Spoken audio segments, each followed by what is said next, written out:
Coming up on this episode of Flirtations, we're dating shamelessly with our guest, Jessica Stahl, a taboo-breaking creator and artist you may also know as @VanillaCoolDance on the good old Instagram. And together, we will empower you in your dating lives and beyond to break through the shame walls and be shameless.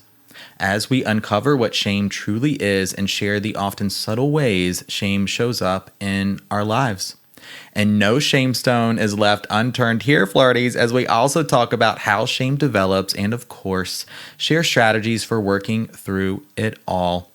We'll also touch on the often intertwined feelings of loneliness and the role of mental health when it comes to shame. And finally, we end with a question about heartbreak because there's somebody going through it right now in the world. I know there is. So, flirty, let us take a deep breath, and together we will get ready to date shamelessly. Let's do this. I heard you wanted to flirt. I heard you wanted to flirt. I heard you wanted to flirt. Hello, my name is Benjamin. I'm the flirt coach and a gay Libra. Everyone has an inner flirt. Hey, flirty. Live, laugh, flirt. Work the flirt. Work the flirt. Delulu is the Salulu. Expert on the flirt. Hey, flirty. There's always another flirt. Everyone has an inner flirt. Get out of your head and into the flirt. Flirties, on the show today, we are going to be dating shamelessly. And to have this conversation with us, I'm so excited. Jessica Stahl, welcome to Flirtations. Thank you for having me. I'm so excited to have this conversation. I am equally as excited. The flirties may also know you as VanillaCoolDance on Instagram, and you recently came out with a newsletter, Shameless, which really is the catalyst for this episode. Really inspired me to reach out and see if we could get something on the books. And here we are. But first things first, I'd love for you to share a little bit more about yourself and your work with the flirties. Yeah, wonderful. Thank you. I am the creator of VanillaCoolDance, which is a taboo-breaking cartoon and community with the aim of opening up the conversations that we are all craving to have, but maybe too afraid to do so. So related to all taboo topics, sexuality, relationships, our bodies, how to communicate, mental health, as well. And Shameless is an extension of that. So that is my new newsletter, where it's a bit more from a personal point of view from Jessica Stahl, not just VanillaCoolDance. And I go a bit deeper into the things that we're touching on Instagram, longer form conversations about taboo topics, relationship advice, and my own shameless adventures, bridging the gap between everyone's desires and curiosities and action. I love it. And I'm going to have you ask some more questions about that later in the show. And I'll make sure and have information linked in the show notes too. Because I love your drawings and your cartoons, right? Your artwork so much. And how long have you been doing that? Or has that always been a creative outlet for you? No, so I've been doing that about 7 years now. I'm from the US, but I now live in Amsterdam, and I moved here without a job nearly 9 years ago. And I was in a heartbreak, and I was living in this tiny student flat that I paid the students to let me live there. And there were 17 of them, and I just wasn't where I thought I'd be at. I think I was 25 or 26 at the time. And so I started to be quite down about it. And one day I thought, why not just turn everything that I was embarrassed about or feeling shameful about into a more empowered version, or at least at the beginning of one rife with more self-deprecating humor. And that's why I'm loving. I love how so often it's like our next chapters or our next ventures are really born out of these moments that can feel quite low and even isolating sometimes. And so I have some follow-up questions, but let's get into, I think they're going to come out throughout the remainder of the interview today. But as we're going to be dating shamelessly, breaking some taboo ness around shame in this episode. I think I want to ask you here, what is shame? Like, how would you describe it? My feeling is that when you're a kid, you don't know anything about shame. You just are Mhm. living your life, vibrant and crazy, and however you experience it, the world is your oyster. And then we start to view the world through the eyes of the world instead of through our own. Yeah. And due to maybe society or something that somebody said to you, you start to realize that maybe you're a little different, or maybe there's something to be nervous about or insecure about or to not like about yourself. And I Mhm. believe this is where shame starts. And of course it can be from yourself, but I do think it's just a lot of what you've has been inferred through culture and through lived experiences.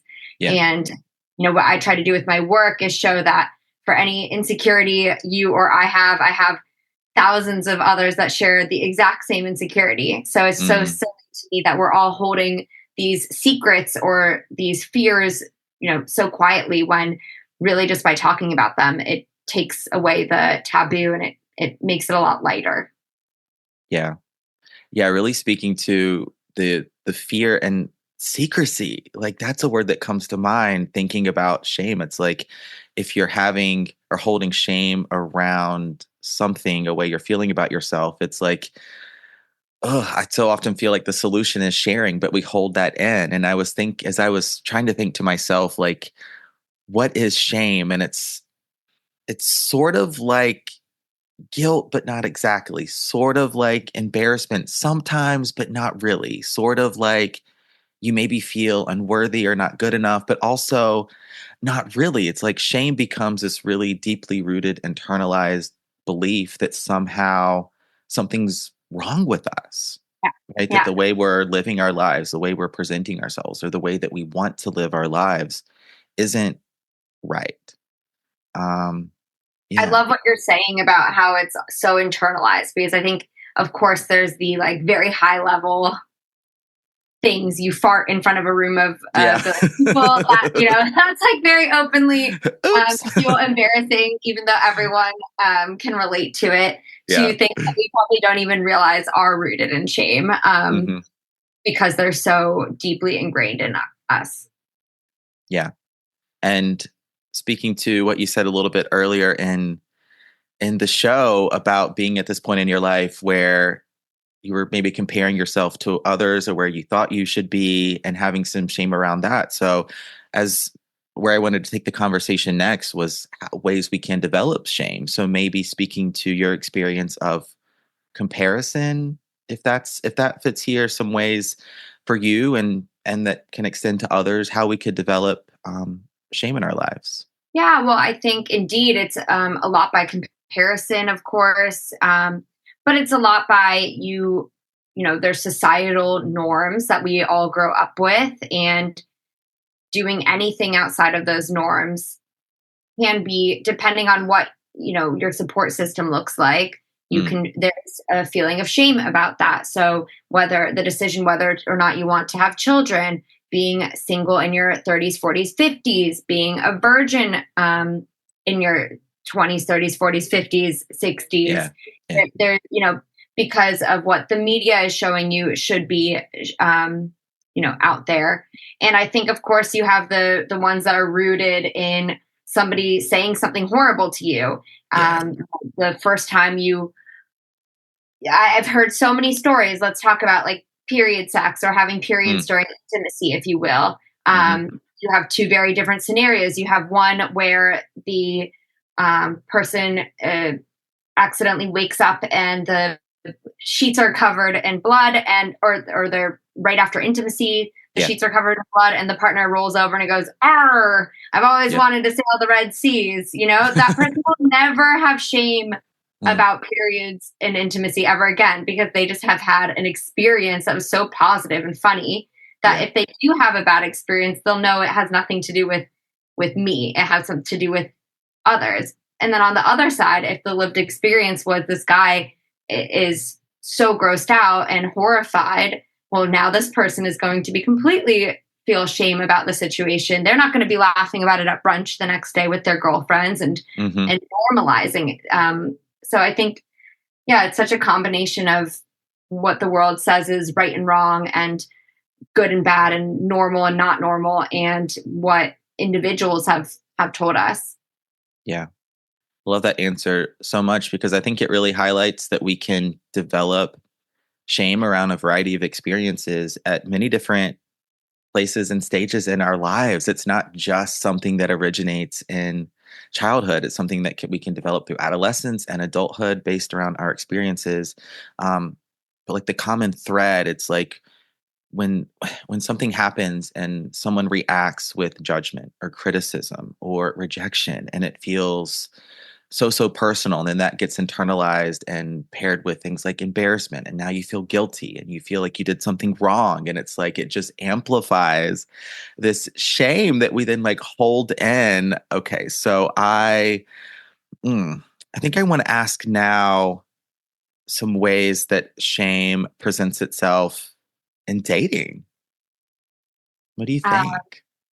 yeah, I think, wow. I mean, shame influences us in every aspect of our lives. So, of Yeah. course, dating would be no different. Where to start? Let's say in female pleasure, for instance, in Mm, intimacy, we are so in our heads, both actually men and women, yeah. and when you operate from a place of shame and fear, you are really losing an ability to connect with somebody on a deeper level.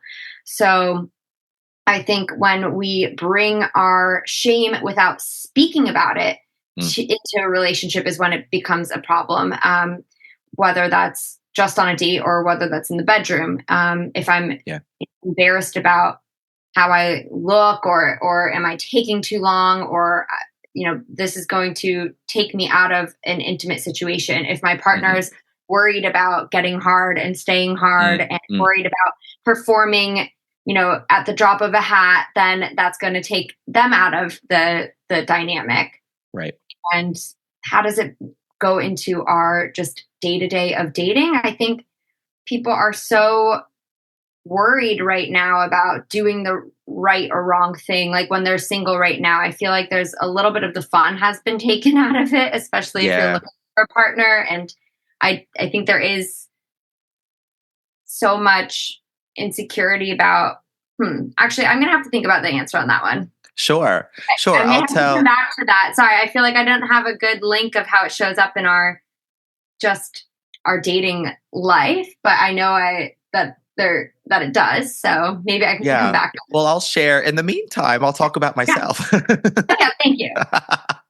I'll share a personal story as growing up a gay guy in the US. And I know this is true for a lot of people that identify as queer across the spectrum, that shame is a huge part of our stories. It's changing a little bit as I've gotten to know some youth that are now coming out much earlier in life. They're in more supportive environments, maybe not just at home, but in the school system and throughout their communities. They're using pronouns that are different from their gender assigned at birth very early on in adolescence. And so starting to come to terms with sexuality earlier in life, which can be very helpful. But if you're in my generation, and really it still applies across all generations, there's this huge deal of shame we carry with us that somehow it's that feeling of being different, that we are not living in accordance or kind of quote unquote alignment with societal expectations, that we're breaking the norms a little bit. And then a lot of this gets, for me, internalized as fear that somehow I'm not going to be able to have the life I want to have, live the life I want to live, the love, the romance, the job, the career, that somehow my life is already predefined for me. And that's something that I very much struggled with, where growing up in the 90s, there was just a lot of stereotypes about who a gay man was, what he looked like, what he did, how he acted, his life expectancy. Very much a part, the AIDS crisis was still very relevant.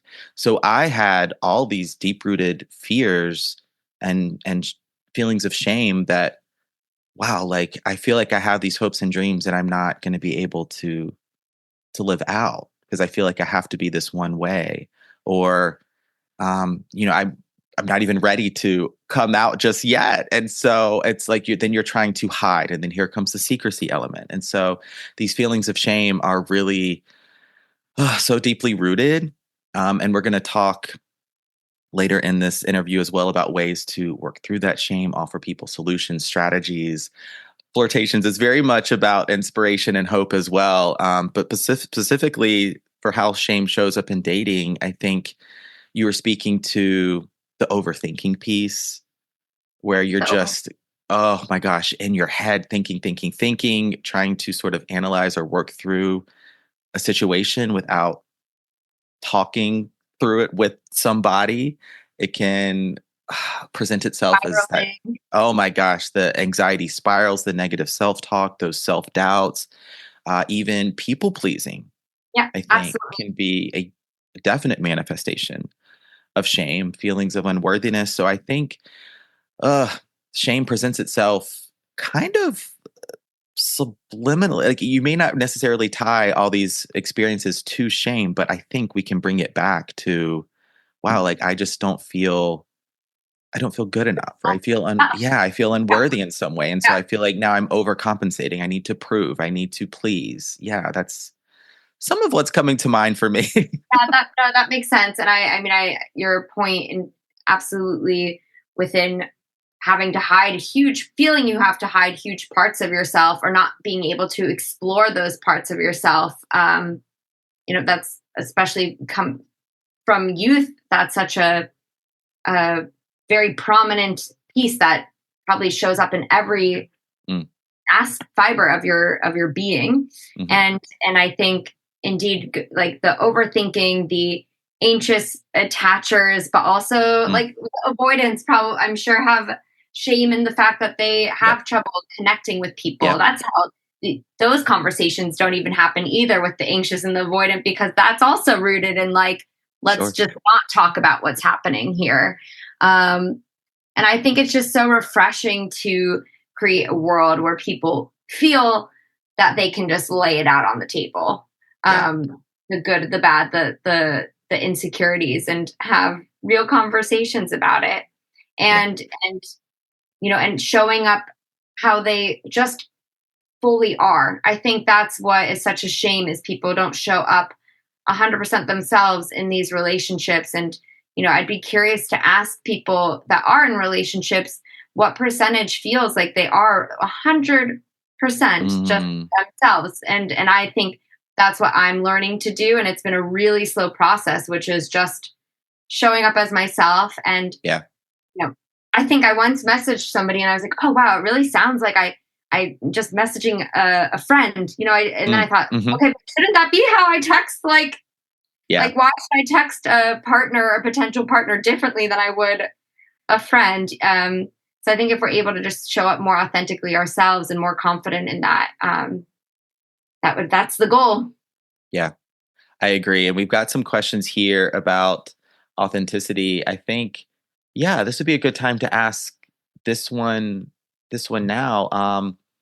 And this question came in a few different ways, and it's generally around how to be authentic. Yeah, really showing up as you on the apps, even on a first date or those first few dates.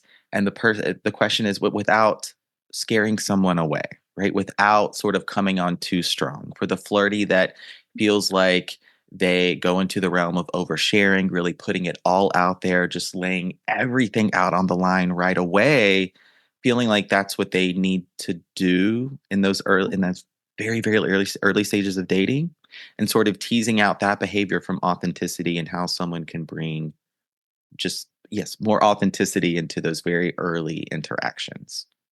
Yeah, that's a great question, because that is like, what is the line of sharing too much, Yeah, too yeah. soon? And I think I'm an oversharer myself, so Hmm. I can really relate to that. I don't think it comes from a place of shame, but I can also imagine that not everyone deserves or has earned the trust of being given certain information about you. And Mm-hmm. so I think that's something that I've definitely learned, which is that, of course, sharing insecurities and sharing fears and sharing a lot about yourself is really great, but not everyone that you date in the beginning should be worthy of that information, and to not Yeah.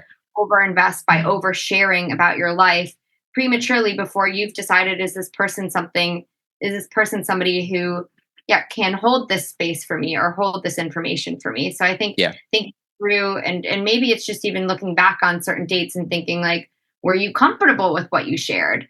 Because Mm, maybe you do scare, like, in my opinion, maybe you do scare off somebody, but if you feel good about like what it was you were sharing, then okay, that's also just you then, and somebody else will maybe love that about you.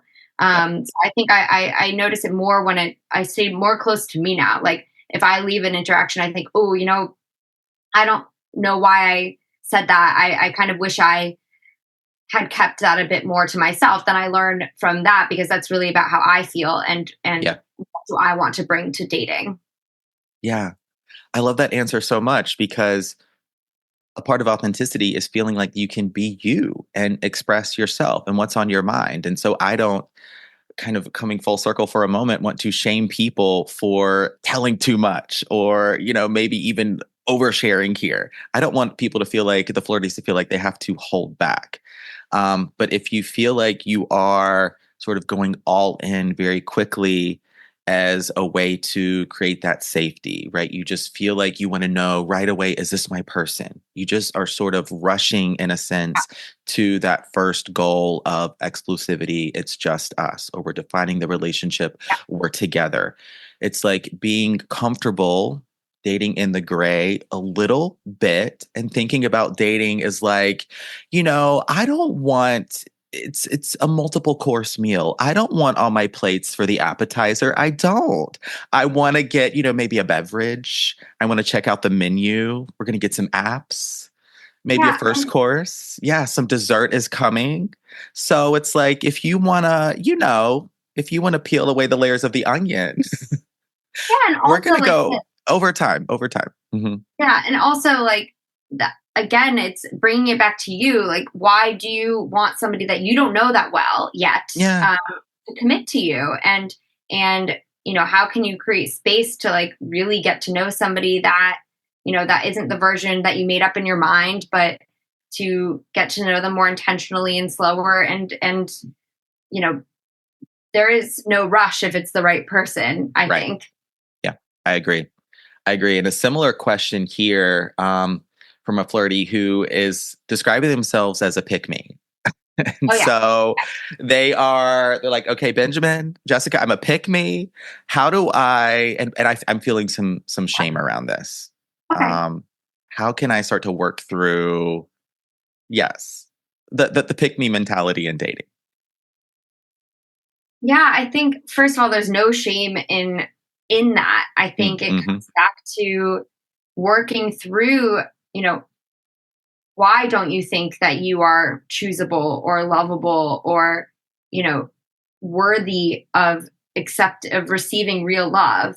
Yeah. And and how can you stay connected to your body while dating, as opposed to being out of your body, consumed by what do they think, what did they say, what did they think of what you said, and really focus on, do I like how I'm showing up on this date? Am I the Mm, best version? Am I having fun? Like, am I enjoying myself? And do I want to go on another date with them? And making it questions about I instead of them, you. um I think that's how you start to slowly shift from a pick me mindset, which, trust me, I absolutely had and probably still like experience sometimes. But I do feel way more in my body when I'm coming from a position of, am I enjoying myself, and do I want yeah. to continue? Mm, so good. Yeah, I What do totally you agree. It's think? I agree. It's that gradual shift from wanting to be chosen, to be picked, to being the chooser, really placing yourself at the center of your dating life, and focusing more on the connection, being okay with taking maybe more of that slow burn approach. And yeah, I like what you said, that there's no yeah, I don't want to identify or like label this behavior as shameful. It's like sort of part of this conversation, I think, is demystifying shame and seeing it and calling it out for what it really is, and knowing that we also still have so much control and autonomy over our behaviors and how we show up and how we want to date. Yeah. And I definitely don't think, like, for instance, I also think you should be clear if you like somebody. Like, I think you Yeah. shouldn't pretend that you um, aren't, I think you can Hmm. show interest. Absolutely. I think you can say you had a lovely time without overwhelming, So I Yeah. think it's not like you have to go from like one side, which is like, pick me, pick me, pick me, pick me, to I'm not going to put any effort into this either. I think that Mm, you can still be clear. I live in yeah. the Netherlands, and the Dutch are very direct. And I quite like it. Like, you know, Yes. you can say I had a really great time and I would love to see you again, period. That's clear and positive, Hmm. and but it's not like pushing to chasing somebody. It's Right. just Right. like putting it out on the line. And it's being a little vulnerable. I think Yeah. that when you're nervous and when there's so much shame, you maybe say things like, "Hey, how's your week?" When actually you really just want to know, like, am I going to see you again? So that's something I learned Hmm. really quickly when I got here. I think when 9 8 years ago, I was texting. I was like, "Ooh, they haven't asked me out again." I guess I'll just ask, like, "How's your week?" to start a conversation. And somebody said, "But you don't want a conversation." And then they're Good like, point. in two messages, you're going to be like, they didn't ask me out again, which is, of course, a pretty big sign, but it doesn't hurt to be a little direct, in my opinion. Mm. You hear that, Flarties? Yeah, that's. I don't think I've ever heard it described like that before. It's like, no, you're wanting a connection. Like, what's the next date or something? You're not really wanting the conversation Like, if you necessarily. want the conversation, that then definitely ask, Yeah, like, how's your, week. sure. Oh, I like that a lot. Okay, I want to a couple more shame topics here. I want to make sure we get to, and one is around isolation and withdrawal and perhaps even depression Mhm. and some anxiety, some different things with our mental health that can present themselves around shame, where this it actually becomes so deeply internalized, and this overwhelming feeling, even where you're now starting to pull back and disconnect from others, disconnect from yourself, and just kind of go internally into your own world, um, in a way that keeps you isolated. And because I made a post somewhat recently about this, and this, and I have depression. I've struggled with it really. I don't want to say struggle, experienced it my entire life, really, for many, many decades. And it's something that I just have to be mindful of day to day and how I live my life. And so, um, for the flirty listening that is feeling shame, or perhaps feelings of unworthiness to an extent where they're isolating, what could we what could we say to them? Yeah, that's, well, one, that's really hard when you're in that space of Yeah. feeling like, um, so, I don't know, alone in something. And Hmm. I get it oftentimes when you are depressed or isolating, the last thing you want is to message somebody to do something. Yeah. I think, you know, to me, just by sharing a little with somebody is always helpful. And it doesn't have to be like a huge thing, and it can just be a trusted friend. Mm. But to me, that's always been a way to start. I mean, depression, of course, and mental health is a very like specific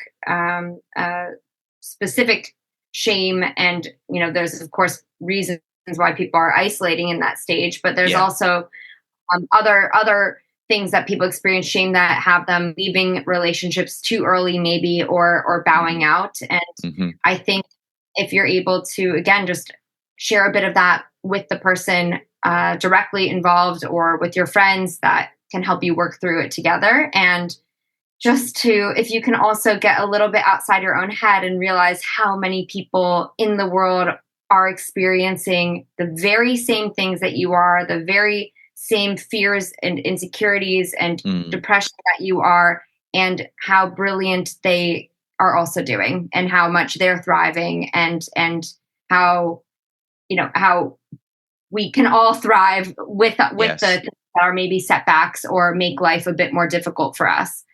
There will be people that love us anyways, Yeah. or in spite of it. Yeah. Yeah.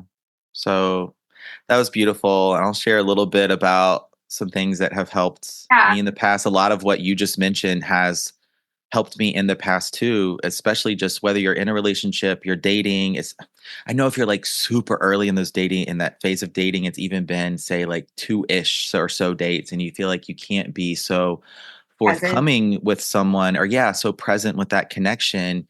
You don't necessarily have to go into your full life story, but it's like, hey, I actually had a really difficult day, or just sort of expressing how you're feeling in that moment without necessarily going into that realm of oversharing, because I really do feel like sharing is the solution. And when you're able to just put some words to your experience and bring some connection into your life, it can really make the world of difference. Of course, there's going the routes of seeking therapy. I want to mention that here I being also there's yes, very valuable resources seeking professional help from a professional. And then just day to day, I'm like something that has always helped me is a couple mantras that come from my family. I would always roll my eyes when my mom or grandma would say this, but like this too shall pass, nothing lasts forever, one moment at a time. And sometimes that's what I have to do is really break down my day into these micro moments of, okay, like I'm not thinking about 2 hours from now or tomorrow. I'm only thinking about, okay, this next hour. yeah. And when I only have to focus on what's in front of me, it helps me be more present and just start to work through some of the emotions, feelings of isolation, feelings of sadness a little bit, and bringing some comfort into my life. Like I feel like that's so often what I need. And so yeah, talking and starting to bring some connection into my life. Maybe it's going to a comfort show or a comfort meal or a comfort book or just getting really cozy. It's like if I can just bring some comfort and then start to calm myself down a little bit, just give myself that reassurance and let myself know it's yes, this is tough, and there may have been many tough days before and many to come. It's hard to see the light at the end of the tunnel sometimes, but um, if you're listening to this, wherever you may be in the world today, just it's going to be okay. Like hang in there. You are not alone. Definitely. And I love Matthew Hussey had something, I can't remember if he said it or if I read it, but it was like, how can I take care of my human today? And I really Mm, like that. It's exactly what you're saying in terms of like, what do I need in the next 20 minutes, 1 hour to yes, just, yeah, like, you know, how can I take care of me? Do I need to take myself on a walk? Do I need to yes, cook myself a meal? And also, I think it's just a part of life are going yeah. to be dips, and the happy parts wouldn't be as rewarding if not every moment is meant to be a happy moment, and Mm, that's also okay. that's so that's so true. That's a mindset shift I made somewhat recently, like I'm gonna say in the past year, where it's like no matter how down or low you may be feeling, the inverse is also very possible for you. It's like Mhm. the full range of emotions don't just exist here in the darkness. They also exist in the lightness too. And so if you can experience this depth of sadness or despair, you can also experience the inverse, Yeah. the highs. It means you're capable of experiencing highs as well. Yeah, and I think we put a lot of pressure on ourselves, especially I'm somebody in my 30s, to like try to force dating when maybe you're Mm, in a space where I'm not saying when you're in a relationship, but if you are single and you're dating and you are feeling lower and you're depressed and you feel shame because you think I have to be dating, I yeah. have to be putting myself out there. Um, do you. I think it's also okay to take a break and Yes. to focus on what does your human need in that moment. Hmm. Dating will always be there, Flirty. Yeah. It will. You can take that break. It's going to be okay. Your person is not going to run away or disappear. Yeah. All And right. people don't Let's. mind. Sorry, one last thing. Like, I think Yeah. people are so understanding. So also when you're Mm, dating, I mean, I've definitely sent messages like I really enjoy our dates and I'm right now at a place where like I can't take this on or whatever. That's not the right word. Where I don't have the capacity or like I'm going through some things and I don't sure. really have the capacity to fully commit and invest in dating the way I'd like to. Hmm. Um, you know, can we pick this up, later when I am in a better place? And Hmm. 9 times out of 10, it's a yes. And, I hopefully you also, if you're further along dating, hopefully you don't have to send that message. And I love what you said, loved it about saying, hey, I had a difficult day today, Yeah. period. Like, can we watch a movie and eat ice cream or whatever Yeah. we eat? Like, you don't have to go into the details, but you can still make space. I mean, that if I liked somebody and they said, hey, I'm having a tough day today, that's amazing. Like, look at Yeah. that. Like, how, they opened up. That's incredible to be on the receiving end of somebody opening up. And that also builds connection. And yeah, it doesn't need to be so heavy. Mm.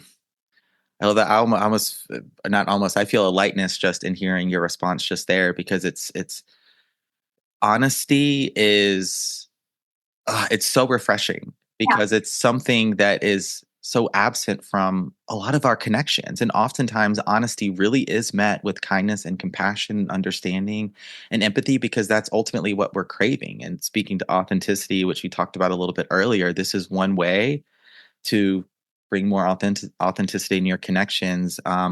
Just quickly, like this post I made recently about being in somewhat of a depressive mode as of late. And I posted it. I made that on my dinner break at Trader Joe's. There I was eating my dinner, typing on my phone, like fork in one hand, phone in the other. Here we go, posting, posting, posting, hitting post right as I'm clocking back in. And I had a coworker, another crew member come up to me who, he just kind of tapped me on the shoulder. He shook my hand and was like, "Hey, I saw your post. You're not alone. I experience these feelings too. If you ever sort of need a shoulder, let me know." And I was like, "Oh my God." What? yeah, So it's cool. amazing. I mean, and I think that's the power of just sharing. For the past since I started the account, every Sunday I do Your Story Sunday, which is Mm, where, I mean, now it's known as the Q&A box, but back yes. like a decade ago it was it was not. And I ask a question and I share all the responses. And Mhm. I think that's why a lot of people follow the account, because they, just to read that a stranger somewhere else on the internet on the other side of the world is going through something similar, there's so much less, you feel so much less alone. Yeah. That experience, just to know that other people have it too. And Yeah. it's like a hug. So Yeah. I think, and that's why I think it's so important to talk about the things that we are feel shame about, to Yeah. talk about our mental health, to talk about our vulvas, to talk about Yes. our anxieties and our fears, because then you don't know who on the other side that's reaching that didn't have somebody that was able to say, hey, this is normal and people go through this and it's fine, or Mhm. people have this and it's okay. Yeah. And to give people a sense of knowing they're not alone, the only way to do that is to talk about our shame. Yeah. Absolutely. And let's do that for another few moments. Let's get spicy and talk about Vanilla Cool Dance for a little bit because I got some questions here around sexy time and body image and having some shame around just our bodies too when we're out there dating. So a couple questions here. This first one is from a flirty who says, "How do you not feel shame about your body image when dating? I don't feel hot in my body. What is one small step I could take now to date more shamelessly?" What a great question. Yeah, great queen. Yeah. Well, I think I would then ask this person to think about what is something that they do or have in their life that when they do this activity, they do feel good in their body or they Mm, feel better in their body. For someone, that's maybe a workout. For another one, like, what is it that you do in your life where you feel the most confident, amazing version of yourself? And mm, how can you bring more of that into your life so that you create that energy? Because I think, the like feeling good in your body, there's the um, external factors of it. But I think there's also so much of this internal work. And so it's also yeah. just like, I know that if I go for a long walk, I feel better. So that's a small step that I could make today that won't necessarily change how I look, but it will definitely change about how I feel, like health wise, and that I feel good about myself, that I've done something great. So Hmm. I think just finding those things that make you feel good in your body already and doing that more. And knowing that in dating, if somebody is on a date with you, that they are interested. If somebody is going home with you, Mm, that they are interested. If somebody is taking off your clothing, they want to be taking off your clothing, and hmm. really believing that. Because I also get so many submissions that are like, I'm so afraid to be seen naked while I'm having sex. And it's like, Mm, okay, but they're there with you because they want you. And yeah, to really trust that. yeah. So good. And so now we're okay, we're in the bedroom. Some clothes are coming off. Some ways to, yeah, if you're having, and we shared a little bit about this earlier in the show, if you're having some shame around maybe you don't feel like you have a lot of experience or you're unsure, it's a new partner and you're not sure what they're interested in, or maybe you're having some anxiety. And so, some ways to, if you're having some shame in the bedroom, yeah, a tip or two there. Okay, well, let's get into it. Okay. I actually think I say this a lot, but I think there is so much that we can learn from the kink and BDSM community. Mm, Because what I have learned is that they talk about so much before getting into a scene of play. mm, So, right. I feel like as somebody who has, I'm used to going out. Maybe you're having a few drinks. You decide to get intimate, whether it's the first date or the 10th date, and then just mhm, see what happens. mhm. Um, but I do think there's room for actually being able to talk about it before or talk about it afterwards, where you Yes. get more into like, what is it that you like? I love talking about boundaries, desires, um, what your intention is like, Mhm. and to kind of create a moment where you build anticipation by talking about it and getting excited about what it is that the other person likes or doesn't like. And I think if we can normalize these conversations, our sex lives are going to be so much better. Mhm. And Yeah, I I think, mean, yeah, oh, yeah. keep going, please.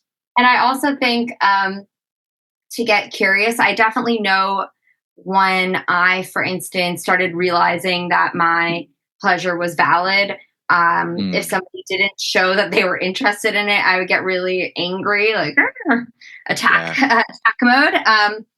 But to just get really curious, like with yourself, but also your partners, like you never know what their story is either, or their shame. Maybe they had a bad experience. You never know what we are all bringing insecurities into the bedroom. So the more Yeah. we can do to just create a open conversation and safe feeling where you can share what is it that you like, what is it that you don't like. Um, I think then it's just going to create a safe space to create a broader range of pleasure and intimacy with your partner.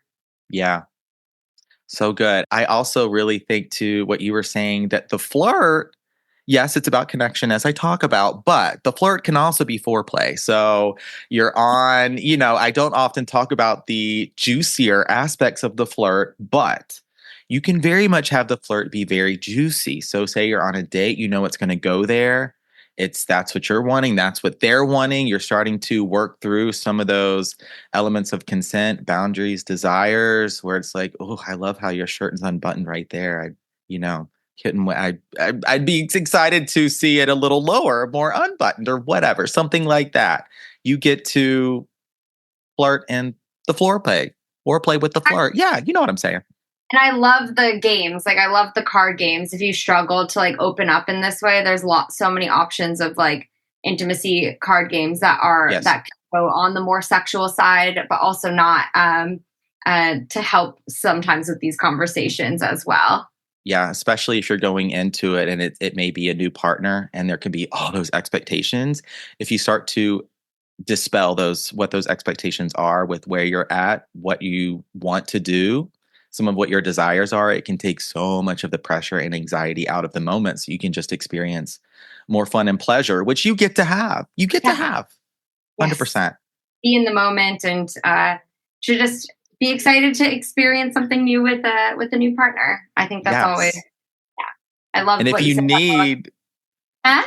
I was going to say, and if you need some tips, follow at Vanilla Cool Dance. I mean, it's like, I love your drawings are all about these very real life situations where they're essentially role play scenarios between two people, and you get the dialogue, and you get maybe what goes well sometimes, what maybe doesn't, right? And so you get the whole range here, and I think they're going to be really helpful. They have been for me. I just have, my goodness, these conversations fly by, which means we've been having a really good time. I just have two more questions. The last one here, or one of the final ones, is, as we've really been talking about shame, I think demystifying shame, breaking it down so we can date more shamelessly. I always like to ask each guest on flirtations, for the for the flirty that's going through perhaps heartbreak,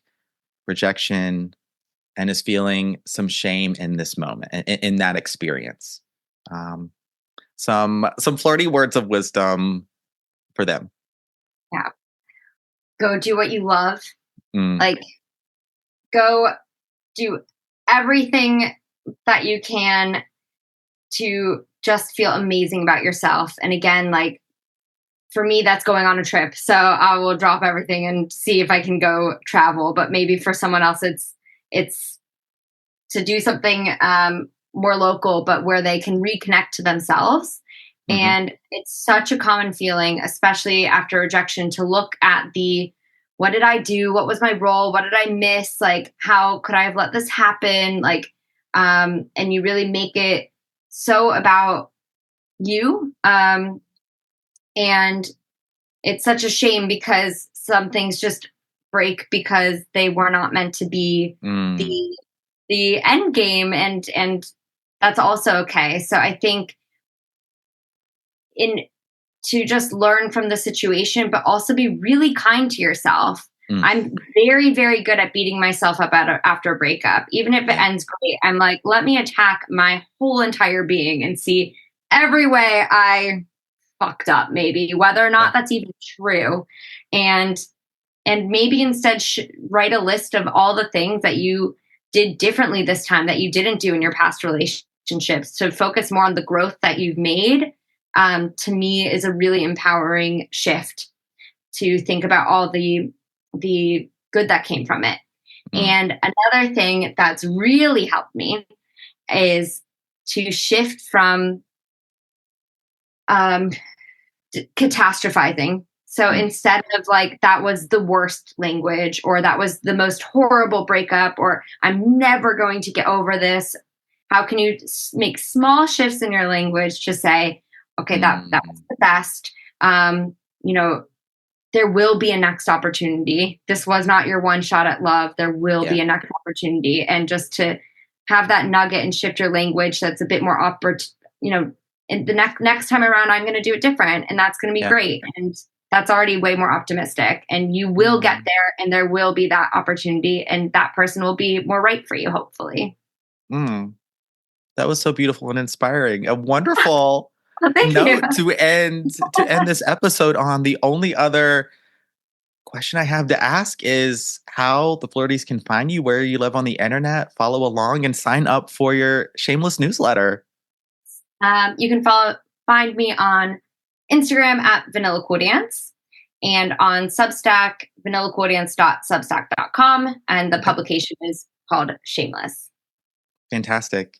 Now I'll make sure and have all those links in the show notes below so the Flirties can check out those resources. Jessica Stahl, thank you so much for being on Flirtations today. Yeah, this was an absolutely wonderful conversation, and I can't wait to debut it. In fact, if you're listening to it, it's out. You're listening to it right now. You're welcome. Thank you for having me. It was really fun. Flirties, that's a wrap on this episode of Flirtations, the Dating Shamelessly episode. Thank you so much to our guest for this conversation, Jessica Stahl. All will be linked in the show notes to sign up, receive the Shameless newsletter, to follow along with @VanillaCoolDance on Instagram. And why wouldn't you? All will be linked below. Jessica, thank you so much for being on the show today. And thank you to you, the Flirties, for listening, for tuning, for streaming. Wherever you may be in the world, I so hope you enjoyed this episode just as much as I enjoyed recording it. I invite you now to please leave a rating, a review. If you haven't already, subscribe, share this flirt energy with a friend, someone you think may benefit from the message today, or share another favorite episode of Flirtations. I'd love if you did. And that officially, yes, I've said all the things here at the conclusion of this episode. My name is Benjamin. I'm the Flirt Coach and Gay Libra, signing off from here at Flirt Headquarters. Thank you again for listening, and flirty. Happy flirting.